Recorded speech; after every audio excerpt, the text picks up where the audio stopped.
अनंत कोटि दंडवत सतगुरुदेव को। अपना विषय ब्रह्म प्रकाश का चल रहा है।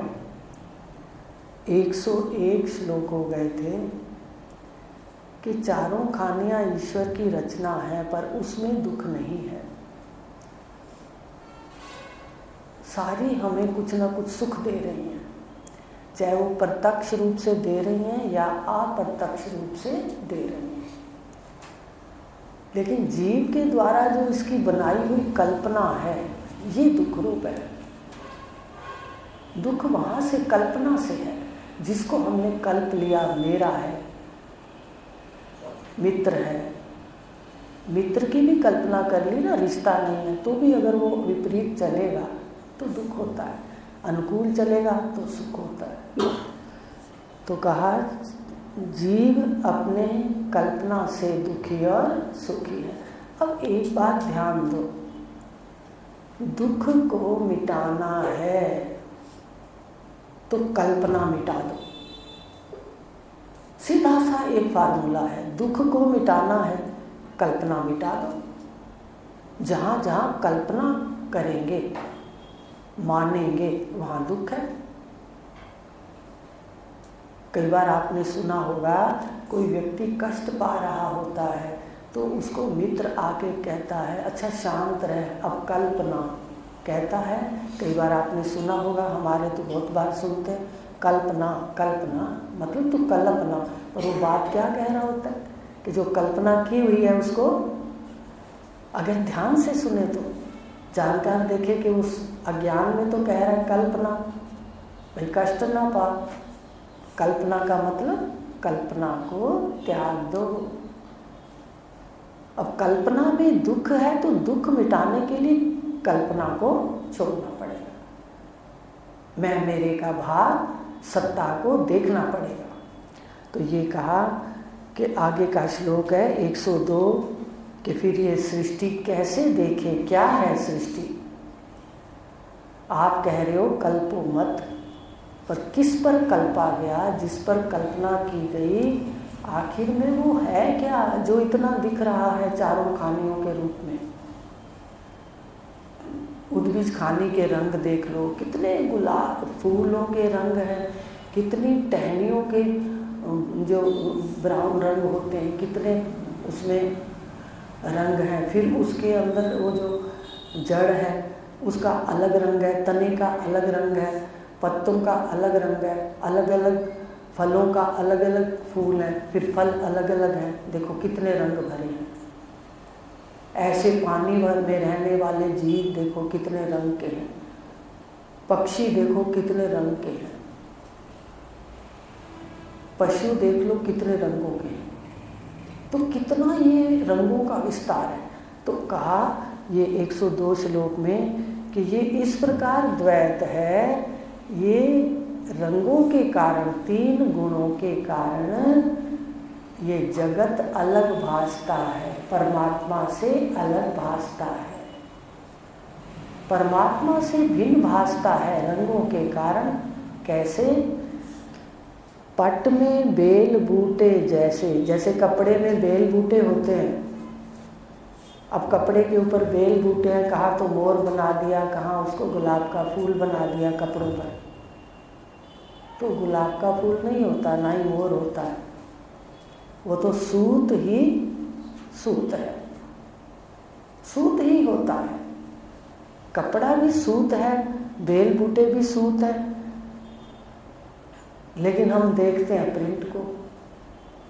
तो जो प्रिंट है वो कपड़े के ऊपर बेल बूटे हैं, भिन्न नहीं सब पट माही, ऐसे ही ब्रह्म प्रकाश में माया, दिखे पर सच नहीं। अब सच नहीं है, सच नहीं है जगत। उसके लिए उदाहरण है कि जैसे कपड़ों के अंदर प्रिंट होते हैं, हमें प्रिंट अलग दिखते हैं, लेकिन वो वास्तव में कपड़ा ही है, सूत ही है। भिन्न भासते हैं, किसके कारण भासते हैं भिन्न? कहते रंगों के कारण। उसमें रंग भर दिए तो वो रंगों के कारण जो पत्तियां दिखने लग गई, रंगों के कारण फूल दिखने लग गए, रंगों के कारण पशु पक्षी दिखने लग गए। पर वास्तव में वो रंगों का खेल है, वास्तव में सूत है। आपने कपड़े पहन रखे हैं, ध्यान से देखें कि जो प्रिंट है वो कपड़ा ही है।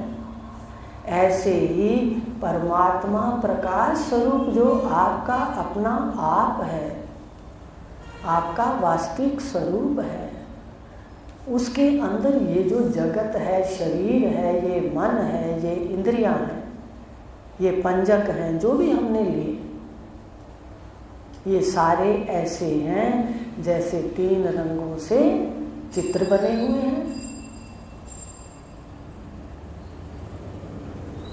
और 3 रंग कौन से हैं? सत का सफेद, रज का रंगीन लाल और तम का काला।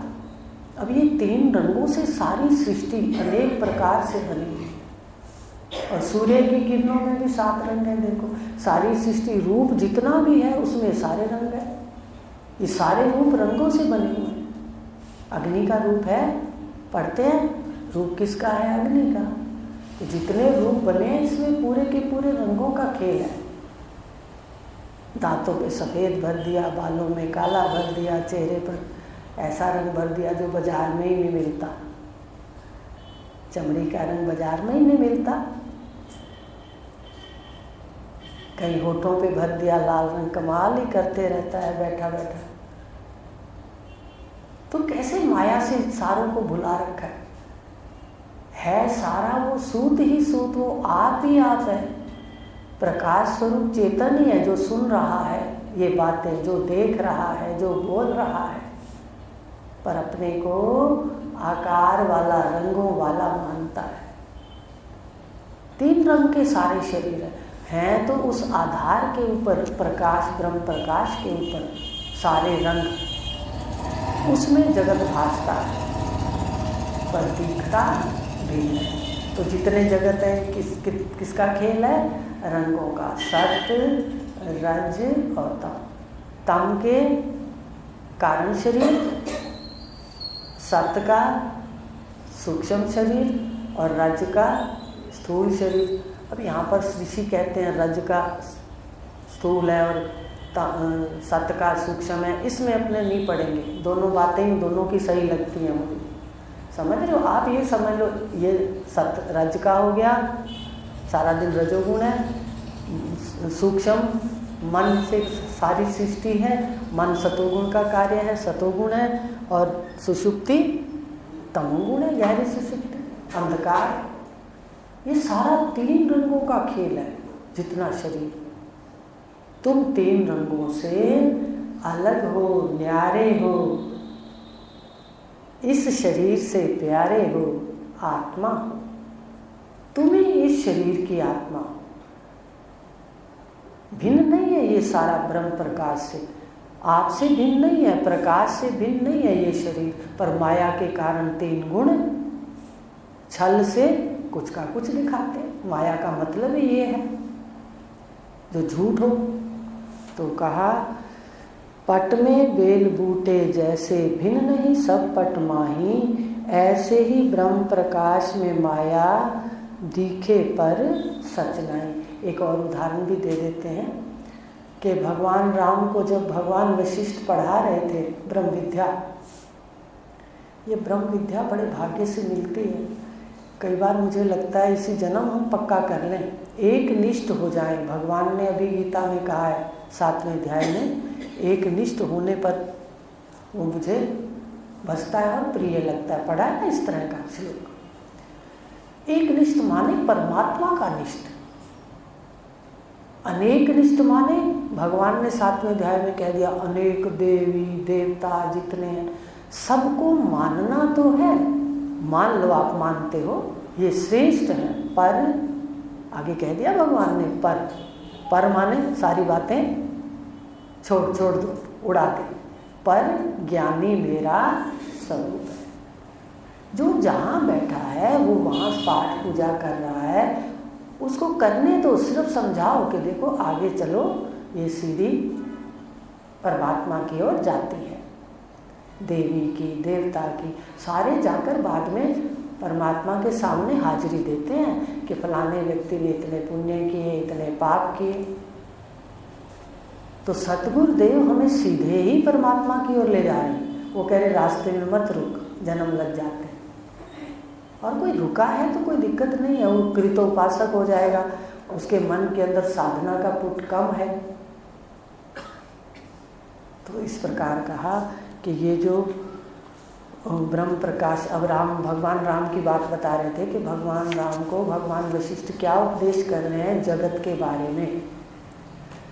भगवान राम को वशिष्ठ भगवान कह रहे हैं कि हे राम जी, ये जगत दीवार में दीवार से बने हुए चित्र की तरह है। फिर से सुनिए, हे राम जी, ये जगत ब्रह्म से भिन्न नहीं, ये ऐसे है ब्रह्म से भिन्न जैसे भीति कहा उन्होंने, भीति माने दीवार, भीति में चित्र की न्याय। भाई दीवार के अंदर जो खोद खोद के बनाते ना, आप जाओ अगर अपने, जैसे अभी उधर द्वारका जी गए थे तो वहाँ भगवान के जो दीवारों पर कृष्ण भगवान के हैं जितने भी वो उन्होंने प्रतिष्ठित कर रखे हैं भगवान के स्वरूपों को, सारे दीवार में ही हैं। छेनी हथौड़े से उसको छेद छेद कर बनाया। अभी राम मंदिर बन रहा है, चाहे आपने देखा ना, हथौड़े छेनी से वहाँ चित्र निकाल रहे हैं। तो चित्र दिखते तो हैं पर वास्तव में क्या है? दीवार है। आ रही है मेरी बात समझ में? ये जगत कैसा है परमात्मा में? आप अंतर्मुख होते हो, निवृत्ति में जाते हो तो स्वरूप में बैठते हो, और प्रवृत्ति में आते हो तो जगत में बैठते हो। बताओ कहाँ देरी है? बाहर आते हो जगत है, अंदर जाते हो आप हो। तो ये सारा जगत उस परमात्मा में इसी प्रकार है जैसे दीवार में कोई चित्र बना लिए जाते हैं। अभी आपको राम मंदिर का उदाहरण दिया, जैसे स्थानों पर जाते हैं, जैसे द्वारकाधीश के मंदिर में, वहाँ भी सारे चित्र दीवार के अंदर हैं। तो दीवार ही तो है, चित्र दिखते हैं पर हैं क्या? सारे मिट्टी पत्थर जिसकी भी दीवार बनी है। अद्वैत ऐसा है। ये राम भगवान को भगवान विशिष्ट कह रहे हैं। ऐसे ये बेल बूटे वाली बात है कि कपड़े में जो बेल बूटे हैं, चित्र हैं, वो उससे भिन्न नहीं है। ऐसा है जगत और परमात्मा का भेद। देखने में भेद पर वास्तव में अभेद। तो आगे है 103 श्लोक, अनेक रूप माया का कार्य है। अब जो भीति में चित्र बनाए या कपड़े पर बेल बूटे बनाए, अब जो अनेक रूप बनाए वो सारा रंगों का काम है। ये जगत माया का कार्य है। माया ने सबके स्वभाव अलग बना दिए। शक्ल और अकल दोनों किसी के साथ नहीं मिलती। अंदर शक्ल का अंतर है, शक्ल के अनुसार अकल का अंतर है। बाहर बड़ी सृष्टि सुंदर है। मनन करो तो आप सारा दिन संसार के किसी मनन में नहीं डूबोगे। सारा दिन इस तरह दिखेगा कि देखो कितना विलक्षण है, कितना विलक्षण है। सब कुछ विलक्षण है उसका बनाया हुआ। माया विलक्षण है, परमात्मा विलक्षण है। तो कहा अनेक रूप जितने भी हैं माया का कार्य हैं, 3 गुणों का खेल है। इसलिए ब्रह्म प्रकाश में अनेक गुण माया, रूप माया का कार्य, गुण सबके भिन्न भिन्न। इसलिए ब्रह्म प्रकाश ही भासे देहों में परिचय। अब जीव रूप से क्यों भासता है? अलग अलग हम क्यों दिखते हैं? एक बेटा इतना अच्छा लगता है, दूसरा बेटा आता है तो नाराजगी हो जाती है। एक भाई इतना अच्छा लगता है, दूसरा आता है तो मन को दिक्कत आ जाती है। क्या है इसके अंदर भेद? गुण है। सुहाता व्यक्ति गुण से है। शक्ल कितनी भी सुंदर हो, अगर गुण अंदर नहीं भरे हुए हैं तो एक दिन शक्ल का भी प्रभाव खत्म हो जाता है। इसलिए अंतःकरण की जो वेव्स हैं हमारी, वो पॉजिटिव होनी चाहिए। तो ये इसके अंदर है कि अंदर जो भाव है, गुण है, वो हमारा सात्विक होना चाहिए। अब यहाँ पर गुण सबके भिन्न भिन्न हैं। आप सतोगुण में कहोगे ना कि ये तो मेरा बेटा बहुत शांत है और मेरी बेटी भी शांत है, पत्नी भी शांत है, पति भी शांत है। अब है सबका नाम शांत, लेकिन शांत में भी थोड़ा थोड़ा फर्क होगा, एक जैसे शांत नहीं है, क्योंकि गुण सबके भिन्न भिन्न हैं। इसलिए सबके गुणों का जो कार्य है अंतःकरण। गुणों का कार्य क्या है? मन, बुद्धि, चित्त और अहंकार। इसके अंदर जो चेतन है वो मैं करता, इसलिए वो परिच्छिन्न दिखता है, दायरे वाला दिखता है गुणों के कारण। आप 3 गुण के इस सूक्ष्म शरीर को रात को छोड़ देते हो तो आप व्यापक में होते हो। आप ज्ञान लो, फिर देखना व्यापक आप होंगे, पर व्यापक होने की प्रतीति जागृत में होगी। ये आ गई बात समझ कि प्रतीतियां जितनी भी हैं वो जागृत में होंगी। हैं हम सब जगह साक्षी, सदा साक्षी, सदा साक्षी। प्रतीति केवल स्थूल देह में, जागृत में। तो गणित की तरह जब हम इसको जान लेंगे, ये ज्ञान मार्ग है। ज्ञान की गाड़ी पर बैठकर सतगुरुदेव घर पहुंचा देंगे, शब्द शब्द में। देखो, बात बात में बात बन जाएगी, आपको समझ ही नहीं आएगा, आप घर पहुंच जाओगे। कोई शारीरिक कष्ट नहीं। भगवान ने कहा ये रास्ता, भगवान कृष्ण कह रहे हैं मेरा ये जो दूसरा रास्ता है ज्ञान मार्ग वाला, ये सुख साध्य है, साधना काल में भी सुख देता है।